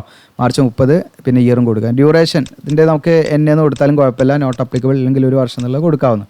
പെർസെൻറ്റേജ് എത്ര ആഴ്ച അത് കൊടുക്കാം. ഇനി ഇവിടെ നമുക്ക് +2ൻ്റെ ഡീറ്റെയിൽസ് ഉണ്ടാകും കൊടുക്കാം. ഇത് കൊടുത്താൽ ബേസിക് ആയിട്ട് ഇപ്പോൾ ഇതിൻ്റെ എഡ്യൂക്കേഷൻ ക്വാളിഫിക്കേഷൻ 10ാം ക്ലാസ് ആണ്. ഇത് മാത്രം ഇവിടെ ഫില്ല് ചെയ്താൽ മതി. ബാക്കിയൊന്നും നിങ്ങൾ ഫില്ല് ചെയ്യേണ്ട ആവശ്യമില്ല. ഇനി എന്തെങ്കിലും ഉണ്ടെങ്കിൽ അതിനനുസരിച്ച് കൂടെ കൊടുക്കാനുള്ള ഓപ്ഷൻ ഉണ്ട്. ഇത് നിർബന്ധമില്ല. ഓക്കെ. പിന്നെ നിങ്ങളോട് ചോദിക്കുന്നത് നിങ്ങൾക്ക് ഏതൊക്കെ ലാംഗ്വേജസ് അറിയുന്ന ലാംഗ്വേജസ് നിങ്ങൾക്ക് ഈ പറയുന്ന ക്രോസ് മാർക്ക് ഇട്ട് കൊടുക്കുക. അപ്പോൾ ഇംഗ്ലീഷ് അറിയെങ്കിൽ നിങ്ങൾക്ക് റീഡ് ചെയ്യാൻ അറിയാം, ഇട്ട് കൊടുക്കുക. സ്പീക്ക് ചെയ്യാൻ അറിയാം, റൈറ്റ് ചെയ്യാൻ അറിയാം. ഓക്കെ. ഇനി നിങ്ങൾ ഇംഗ്ലീഷുമായി ബന്ധപ്പെട്ട ഏതെങ്കിലും കോഴ്സുകളൊക്കെ ചെയ്തിട്ടുണ്ടെങ്കിൽ അതിൻ്റെ റിമാർക്സിൽ ഇട്ട് കൊടുക്കുക നിങ്ങൾക്ക് കേട്ടോ. നിങ്ങൾ കോഴ്സുകൾ സർട്ടിഫിക്കറ്റ് കോഴ്സുകളൊക്കെ ചെയ്തിട്ടുണ്ടെങ്കിൽ ഇല്ല നമ്മൾ ബ്ലാങ്ക് ആക്കി വിട്ടാൽ അതൊന്നും കുഴപ്പമില്ല. ഇതിനടുത്ത് ഹിന്ദിയാണ്, നിങ്ങൾക്ക് റീഡ് ചെയ്യാൻ അറിയാം, സ്പീക്ക് ചെയ്യാൻ അറിയില്ലായിരിക്കാം, റൈറ്റ് ചെയ്യാൻ അറിയാം. ഓക്കെ, അങ്ങനെ കൊടുക്കുക. ഇനി ഇവിടെ ലോക്കൽ ലാംഗ്വേജ് ആണ് നിങ്ങൾക്ക് ഇവിടെ കാണാൻ പറ്റും. അത് നമ്മളിവിടെ ഇപ്പോൾ തമിഴാണല്ലോ അവിടെ ശരിക്കും, ഇപ്പോൾ ചെന്നൈയാണ്, തമിഴിൽ നിന്ന് ഇട്ട് കൊടുക്കുക. എന്നിട്ട് എന്താ റീഡ് ചെയ്യാൻ അറിയെങ്കിൽ കൊടുക്കാം, സ്പീക്ക് ചെയ്യാൻ അറിയില്ലെങ്കിൽ കൊടുക്കുക, റൈറ്റ് ചെയ്യാൻ അറിയെങ്കിൽ കൊടുക്കുക. സ്പീക്ക് ചെയ്യാൻ അറിയെങ്കിൽ അത് ഇട്ട് കൊടുക്കുക. എക്സ് എന്നുള്ള മാർക്ക് കേട്ടോ. ഈ എക്സ് എന്നായിരിക്കണം, ഞാൻ മൗസ് കൊണ്ട് ഇടുമ്പോൾ കറക്റ്റ് ആകുന്നില്ല. ദെൻ നിങ്ങൾക്ക് നമ്മുടെ മാതൃഭാഷ ഇപ്പോൾ കേരളത്തിൻ്റെ നിങ്ങൾക്ക് ഇവിടെ കാണാം, ഇവിടെ മലയാളം എന്ന് ജസ്റ്റ് നിങ്ങൾ കൊടുക്കാം. ഓക്കെ, നിങ്ങൾ എഴുതി കൊടുക്കുക. എന്നിട്ട് ദെൻ മറ്റേതെങ്കിലും ലാംഗ്വേജസ് ആരെങ്കിലും ഇവിടെ എഴുതിയിട്ട് നിങ്ങൾ ഇതുപോലെ ഇട്ട് കൊടുക്കാം. എന്തെങ്കിലും ഈ പറയുന്ന സർട്ടിഫിക്കറ്റ് കോഴ്സോ അല്ലെങ്കിൽ എന്തെങ്കിലും അതുമായി ബന്ധപ്പെട്ട എന്തെങ്കിലും സ്കില്ല് കാര്യങ്ങളൊക്കെ ഉണ്ടെങ്കിൽ നിങ്ങൾക്ക് അതിൻ്റെ ഡീറ്റെയിൽസ് ഇവിടെ കൊടുക്കാവുന്നതാണ്. ഓക്കെ. ഇനി വർക്ക് എക്സ്പീരിയൻസ് ആണ്. വർക്ക് എക്സ്പീരിയൻസ് നിർബന്ധമില്ല. എന്തെങ്കിലും എക്സ്പീരിയൻസ് ഉണ്ടെങ്കിൽ നിങ്ങൾക്ക് അതിൻ്റെ നെയിം ഓഫ് ഓർഗനൈസേഷനും എന്ത് പോസ്റ്റായിരുന്നു അവിടെ വായിച്ചിരുന്നതിനും പീരീഡ് ഓഫ് സർവീസും ഇങ്ങനെയുള്ള കാര്യങ്ങളൊക്കെ നിങ്ങൾക്ക് ഇവിടെ കൊടുക്കാവുന്നതാണ് കേട്ടോ. നിർബന്ധമില്ല, അല്ലെങ്കിൽ ബ്ലാങ്ക് ആക്കി ഇട്ടാൽ മതി. ഇനി എനിക്ക് യൂട്ടിലിറ്റി കം റാം ഡ്രൈവർ എന്ന് പറയുന്ന പോസ്റ്റിലേക്ക് നിങ്ങൾക്ക് അപ്ലൈ ആണെങ്കിൽ അവർക്ക് എന്ത് വേണമെന്ന് വെച്ചാൽ ലൈസൻസ് കാര്യങ്ങൾ വേണം. അപ്പോൾ ഏത് ടൈപ്പ് ഓഫ് ലൈസൻസ് ആണ് നിങ്ങളുടെ കൈവശം ഉള്ളത്, അപേക്ഷ നൽകുന്ന സമയത്ത് ഏതാണ്, LMB ആണെങ്കിൽ LMB, HMB ആണെങ്കിൽ HMB, ലൈസൻസ് നമ്പർ കൊടുക്കുക, ഡേറ്റ് ഓഫ് ഇഷ്യൂ, വാലിഡ് എത്ര ഡ്യൂറേഷൻ വരെ വാലിഡ് ആണെന്നുള്ളത് കൊടുക്കുക അവിടെ. ഇനി അടുത്ത ഡിമാൻഡ് ഡ്രാഫ്റ്റിൻ്റെ ഡീറ്റെയിൽസ് ആണ്. ഓക്കെ. അപ്പോൾ നമ്മൾ DD എടുത്തത് ഏത് ബാങ്കിൽ നിന്നാണെന്ന് കൊടുക്കണം. Okay. Name and address of the issuing bank ആണ് പറയുന്നത്. ഓക്കെ. ഇപ്പം ഞാൻ ഫോർ എക്സാമ്പിൾ കാനറ ബാങ്കിൽ നിന്ന് എടുത്തു. ഞാനിവിടെ കാനറ ബാങ്കിൽ നിന്ന് ഇടുന്നു. ദെൻ കാനറ ബാങ്കിന് ആ ഒരു ഞാൻ എടുത്ത ബാങ്കിന് ഒരു അഡ്രസ്സ് ഉണ്ടാവില്ല. ആ അഡ്രസ്സ് ഇവിടെ കൊടുക്കുക. അത് നമ്മുടെ പാസ്ബുക്കിലുണ്ടാവും. ഓക്കെ. അല്ലെങ്കിൽ വെബ്സൈറ്റിൽ നോക്കിയാൽ മതി. ദെൻ അതിൻ്റെ ബ്രാഞ്ച് ഏതാണ് വരുന്നത് വെച്ചാൽ ബ്രാഞ്ചും കൊടുക്കുക. Then date of issue, DD എടുത്ത ആ ഡേറ്റ് അതിൽ കാണിക്കും, അതുകൂടെ കൊടുക്കുക. ഡിമാൻഡ് ഡ്രാഫ്റ്റിൽ ഒരു നമ്പർ ഉണ്ടാവും, DD നമ്പർ ഉണ്ട്, അതുകൂടെ കൊടുക്കുക. ദെൻ എമൗണ്ട് ഇവിടെ ഓൾറെഡി ഉണ്ട്. ഇനി എയർപോർട്ട് സർവീസുമായി ബന്ധപ്പെട്ടത് കമ്പനികളെങ്കിൽ എയർപോർട്ട് സർവീസ് ലിമിറ്റഡിലോ നമ്മുടെ റിലേറ്റീവ്സ് ആരെങ്കിലും അവരുടെ പേര്, ഡെസിഗ്നേഷൻ അങ്ങനെയുള്ള കാര്യങ്ങൾ കൊടുക്കുക കേട്ടോ. ഇല്ലേ ബ്ലാങ്ക് ആക്കി ഇടാതെ. ഡിക്ലറേഷൻ അത് വായിച്ച് നോക്കുക. നമ്മൾ മുകളിൽ പറഞ്ഞ കാര്യങ്ങളെല്ലാം ശരിയാണെന്നൊക്കെ നമ്മൾ എന്ത് ചെയ്തു അറിയുന്നു. കൊടുത്ത ഡീറ്റെയിൽസൊക്കെ നിങ്ങളുടെ പ്ലേസ്, പ്രദേശത്തിൻ്റെ പേര് എഴുതാം, ഡേറ്റ് എഴുതാം, നിങ്ങളുടെ സിഗ്നേച്ചർ എഴുതാം. ഓക്കെ. ഇത്രയും കാര്യങ്ങളാണ് നിങ്ങൾക്ക് അപേക്ഷാ ഫോം ഫില്ല് ചെയ്യാനുള്ളത്. ഇനി നമ്മളിതാ ഇവിടെ നിങ്ങൾക്ക് ഈ ചെക്ക് ലിസ്റ്റും പാടെ നമ്മൾ ഇതിൻ്റെ കൂടെ പ്രിൻ്റ് എടുക്കണം കേട്ടോ. ഓക്കെ. ഏതൊക്കെ ലിസ്റ്റാണ് നമുക്ക് ഡോക്യുമെൻറ്റ്സ് നമ്മൾ ഇതിൻ്റെ കൂടെ വെക്കണം, ഇതും പാടെ നിങ്ങൾ പ്രിൻ്റ് എടുക്കണേ, ഈ ഭാഗം പാടെ കേട്ടോ. അപ്പോൾ ഇതിൽ നമുക്കിപ്പോൾ നിങ്ങൾ ടിക്ക് ചെയ്താൽ മതി. ഓക്കെ. ഒന്ന് അപ്ലിക്കേഷൻ ഫീ നിങ്ങൾക്ക് ഇപ്പോൾ SC/ST കാൻഡിഡേറ്റ്സ് ആണെങ്കിൽ എന്ത് ചെയ്യേണ്ട, അതവിടെ ഒന്നും ടിക്ക് ചെയ്യേണ്ട. അപ്പം ബാക്കിയുള്ള ഉദ്യോഗാർത്ഥികളാണെങ്കിൽ ജസ്റ്റ് നമ്മൾ DD വെക്കുന്നുണ്ടെങ്കിൽ അത് ടിക്ക് ചെയ്യാം. 10ാം ക്ലാസ്സിലെ സർട്ടിഫിക്കറ്റ് വെക്കുന്നുണ്ട്, അത് ടിക്ക് ചെയ്യാം. മാർക്ക് ഷീറ്റ് ഉണ്ടെങ്കിൽ അത് ടിക്ക് ചെയ്യാം. +2ൻ്റെ ഉണ്ടെങ്കിൽ അപ്പോൾ രണ്ടും നമുക്ക് ഒരു സർട്ടിഫിക്കറ്റിൽ തന്നെയാണ്. അപ്പോൾ അത് നമുക്ക് രണ്ടും അങ്ങനെ കൊടുക്കാവുന്നതാണ്. ഇനി നിങ്ങൾക്ക് ഗ്രാജുവേഷനോ അല്ലെങ്കിൽ എന്തെങ്കിലും ഡിപ്ലോമയോ ഡിഗ്രി എന്തെങ്കിലുമൊക്കെ പഠിച്ചിട്ട് അതിനനുസരിച്ച് കൊടുക്കാം. കാസ്റ്റ് സർട്ടിഫിക്കറ്റ് SC/ST OBC വെക്കുന്നുണ്ടെങ്കിൽ കൊടുക്കുക, അല്ലെങ്കിൽ നിങ്ങൾ ടിക്ക് ചെയ്യേണ്ട. പിന്നെ നിങ്ങൾ എക്സ്പീരിയൻസ് സർട്ടിഫിക്കറ്റ് എന്തെങ്കിലും ഉണ്ടെങ്കിൽ ടിക്ക് ചെയ്യുക, അല്ലെങ്കിൽ വേണ്ട. പിന്നെ ഡൊമസൈൽ സർട്ടിഫിക്കറ്റ് കാര്യങ്ങളാണ്, അത് വെക്കുന്നുണ്ടെങ്കിൽ നിങ്ങൾക്ക് ടിക്ക് ചെയ്യുക, അല്ലെങ്കിൽ വേണ്ട, നിർബന്ധമില്ല. നമുക്ക് ഡൊമസൈൽ സർട്ടിഫിക്കറ്റ് ഇതിൻ്റെ കൂടെ വെക്കണമെന്നൊന്നും പറയുന്നില്ല. നിങ്ങൾ ഉണ്ടെങ്കിൽ നിങ്ങൾക്ക് വേണമെങ്കിൽ വെക്കാവുന്നതാണ്. ഇനി എന്ന് പറഞ്ഞാൽ നമ്മൾ ഏത് സ്റ്റേറ്റിലാണ് താമസിക്കുന്നത് തെളിയിക്കുന്നതിന് വേണ്ടിയില്ല, നമുക്ക് ID കാർഡോ ഏതെങ്കിലുമൊക്കെ ഉണ്ടെങ്കിലും മതി. ദെൻ പാൻ കാർഡ് വെക്കുന്നുണ്ട്, വെക്കാം നിങ്ങൾക്ക് കൂടെ. ഓക്കെ, ഇല്ലെങ്കിൽ വേണ്ട. ആധാർ കാർഡ് വെക്കേണ്ട വെക്കാം. പിന്നെ EWS കാൻഡിഡേറ്റ്സ് ആണെങ്കിൽ അവിടെ ഇൻകം സർട്ടിഫിക്കറ്റ് വെക്കണം, എന്നാൽ ആ റിസർവേഷനൊക്കെ ലഭിക്കുള്ളൂ. ഉണ്ടെങ്കിൽ അങ്ങനെ ടിക്ക് ചെയ്യുക, അല്ലെങ്കിൽ വേണ്ട. പിന്നെ ഡ്രൈവിംഗ് ലൈസൻസിൻ്റെ ഫോട്ടോസ്റ്റാറ്റ് ഫ്രണ്ടും ബാക്കും എടുക്കണം കേട്ടോ. അത് നിങ്ങൾ ഈ പറയുന്ന യൂട്ടിലിറ്റി കം റാം ഡ്രൈവർ എന്ന് പറയുന്ന പോസ്റ്റിലേക്ക്, ഏജൻറ്റ് കം റാം ഡ്രൈവർ എന്ന് പറയുന്ന പോസ്റ്റിലേക്ക് അപ്ലൈ ചെയ്യുന്നവർ നിർബന്ധമായിട്ട് വെക്കണം. അപ്പോൾ ടിക്ക് ചെയ്യുക, അല്ലാത്തവർ ടിക്ക് ചെയ്യേണ്ട. പിന്നെ പാസ്പോർട്ട് നിങ്ങൾക്ക് ഉണ്ടെങ്കിൽ വെക്കുക, അല്ലെങ്കിൽ നിർബന്ധമൊന്നുമില്ല. ഓക്കെ. പിന്നെ OBC SC ST ഇതിൻ്റെയൊക്കെ സർട്ടിഫിക്കറ്റിൻ്റെ ഫോർമാറ്റ് ഇതിൽ കൊടുത്തിട്ടുണ്ട്. ഇത് സെയിം ഫോർമാറ്റ് ആയിരിക്കണം എന്നാണ് പ്രത്യേകമായിട്ട് ശ്രദ്ധിക്കുക. ഇനി ഇതില്ലെങ്കിൽ നമുക്ക് ഡിജിറ്റൽ കോപ്പി ഉണ്ടെങ്കിൽ അതും വെച്ച് നമുക്ക് നോക്കാവുന്നതാണ്. ഓക്കെ, നമുക്ക് കറക്റ്റായിട്ട് അവർ പറയുന്ന ഫോർമാറ്റ് വെക്കണം എന്നാണ് അതിൻ്റെ റൂള്. വേണമെങ്കിൽ അങ്ങനെ ചെയ്യാം, ഇല്ലെങ്കിൽ നമുക്ക് ബുദ്ധിമുട്ടാണെങ്കിൽ ആ രീതിയിലും ചെയ്യാവുന്നതാണ്. ഇനി നമ്മൾ എങ്ങനെയാണിത് നിങ്ങൾക്ക് ലിങ്ക് കിട്ടുന്നതെന്ന് വെച്ചാൽ, നമ്മുടെ വീഡിയോയുടെ ഡിസ്ക്രിപ്ഷനിൽ ഞാൻ എന്ത് ചെയ്യും, അപ്ലൈ ആവുന്ന പറഞ്ഞ ലിങ്ക് തരും. നമ്മുടെ വീഡിയോയുടെ ഡിസ്ക്രിപ്ഷനിൽ അപ്ലൈ ആവുന്ന പറഞ്ഞ ലിങ്ക് തരും. ആ ലിങ്കിൽ ക്ലിക്ക് ചെയ്താൽ നമ്മുടെ ചാനൽ എന്താണ് വെബ്സൈറ്റിലേക്കാണ് പോകുക. താഴെ നിങ്ങൾക്ക് ഇവിടെ കാണാൻ പറ്റും. താഴെ ഇങ്ങനെ സ്ക്രോൾ ചെയ്ത ഇമ്പോർട്ടൻറ്റ് ലിങ്ക്സ് ഇവിടെ കാണാൻ പറ്റും നിങ്ങൾക്ക്. അതിലൂടെ കാണാം നോട്ടിഫിക്കേഷൻ, അപ്ലിക്കേഷൻ ആൻഡ് നോട്ടിഫിക്കേഷൻ എന്നാണ് ഇവിടെ ക്ലിക്ക് ചേർന്ന് കൊടുക്കുക നിങ്ങൾ. അതിൽ നിങ്ങൾക്ക് എന്ത് ചെയ്യാം, നോട്ടിഫിക്കേഷൻ ഡൗൺലോഡ് ആവും. ഇവിടെ താഴോട്ട് ഇങ്ങനെ നീക്കി കഴിഞ്ഞാൽ നിങ്ങൾക്ക് എന്താണ്, നിങ്ങൾക്ക് നിങ്ങളുടെ അപേക്ഷ ഫോം ഇതിൻ്റെ കൂടെ ഉണ്ട്. ഓക്കെ, ഇത് പ്രിൻ്റ് എടുക്കുക. ഓക്കെ, അപ്പം ഇതിൻ്റെ ലിസ്റ്റ് ഓഫ് ഡോക്യുമെൻറ്റ്സിൻ്റെ ഈ പേജ് അടക്കം നിങ്ങൾ പ്രിൻ്റ് എടുക്കണേ, പ്രത്യേകം ശ്രദ്ധിക്കുക. പിന്നെ അതിനുശേഷം നമ്മുടെ ഒഫീഷ്യൽ വെബ്സൈറ്റ് ഈ പറയുന്ന എയർപോർട്ട് സർവീസസ് ലിമിറ്റഡിൻ്റെ അവിടെ ഉണ്ട്. ടെലഗ്രാമിൽ ജോയിൻ ചെയ്യാം, വാട്സപ്പ് ചാനലിൽ ജോയിൻ ചെയ്യാം. പിന്നെ സ്റ്റഡി മെറ്റീരിയൽസ് ഡൗൺലോഡ് എന്നുള്ള ബട്ടൺ ക്ലിക്ക് ചെയ്താൽ നിങ്ങൾക്ക് എന്ത് ചെയ്യാൻ പറ്റും, ഇവിടുന്ന് ഡൗൺലോഡ് ചെയ്തെടുക്കുക. ഓക്കെ, അപ്പോൾ RRB ALP ടെക്നീഷ്യൻ സയൻസ് ഈ ബുക്ക് നിങ്ങൾക്ക് സയൻസുമായി ബന്ധപ്പെട്ട് പ്രീവിയസ് ഇയർ ക്വസ്റ്റ്യൻ വന്നതും അതുമായി ബന്ധപ്പെട്ട സൊല്യൂഷൻ കാര്യങ്ങളൊക്കെ അതിൽ പറയുന്നുണ്ട് കേട്ടോ. ഏകദേശം 500+ ക്വസ്റ്റ്യൻസ് അതിൽ വരുന്നുണ്ട്. ഒക്കെ നമുക്ക് നല്ല ഹെൽപ്ഫുൾ ആയിരിക്കും. ആ ALPക്കും ടെക്നീഷ്യൻ അത് ഹെൽപ്ഫുൾ ആയിരിക്കും. പിന്നെ RPFൻ്റെ ക്വസ്റ്റ്യൻ പേപ്പർ വിത്ത് ആൻസർക്ക്, ദെൻ RRB ഗ്രൂപ്പ് Dൻ്റെ ഉണ്ട്, കേരള ഹൈക്കോർട്ട് അസിസ്റ്റൻറ്റ്, ISRൻ്റെ വിവിധ. ഓക്കെ, നിങ്ങൾക്ക് താല്പര്യം ഉണ്ടെങ്കിൽ ഡൗൺലോഡ് ചെയ്യാവുന്നതാണ്. ഓക്കെ, അപ്പോൾ ഇത് നിങ്ങൾക്ക് ഉപകാരപ്രദമാണെങ്കിൽ നിങ്ങളുടെ കൂട്ടുകാരിലേക്ക് നിങ്ങൾ എന്ത് ചെയ്യുക, മാക്സിമം ഷെയർ ചെയ്യുക. അതുപോലെ നമ്മുടെ ചാനൽ ഒന്ന് സബ്സ്ക്രൈബ് ചെയ്യുക, ബെല്ലേക്ക് എനേബിൾ ചെയ്ത് വെക്കുക. Thank you.